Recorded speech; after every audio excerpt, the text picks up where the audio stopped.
मानवाचा प्रवास अग्नीच्या ठिणगीतून सुरू झाला. चाक, वीज, इंजन प्रत्येक शोधाने आपल्याला पुढे ढकलले आणि आज मानव पुन्हा एका नवीन उंबरठ्यावर उभा आहे. नाव कृत्रिम बुद्धिमत्ता, AI. AI म्हणजे जादू नाही. AI म्हणजे मानवाने घडवलेली आणखी एक यंत्रमानवबुद्धी. पण त्याच्याजवळ एक धोका नाही, तर एक जबाबदारी आहे. कारण शोध जितका मोठा, जबाबदारी तितकीच जास्त असते, खोल असते.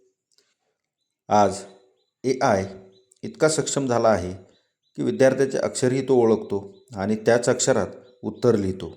हे पाहून कुणालाही धक्का बसेल, पण हेच दाखवते AI म्हणजे अनुकरणाची ताकद, निर्णयाची नाही. हो, नोकऱ्या बदलत आहेत, काही जागा रिकाम्या झाल्या आहेत. AI काम जलद करतो म्हणून मोठ्या कंपन्या त्याला स्वीकारत आहेत. पण ही केवळ भीतीची कथा नाही, ही बदलाची कथा आहे. 1984च्या टर्मिनेटर चित्रपटात असे दाखवण्यात आले होते, रोबोट मानवी समाजाला नष्ट करायला निघालेले आहेत. पण आजचा AI धातूचा रोबोट नाही. तो आपल्या मोबाईलमध्ये आहे, आपल्या कम्प्युटरमध्ये आहे.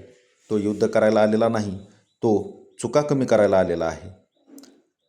AIपेक्षा महान शोध कोणता? मानव स्वतः. कारण AI तयार झाला कुणामुळे? मानवाच्या बुद्धीमुळे.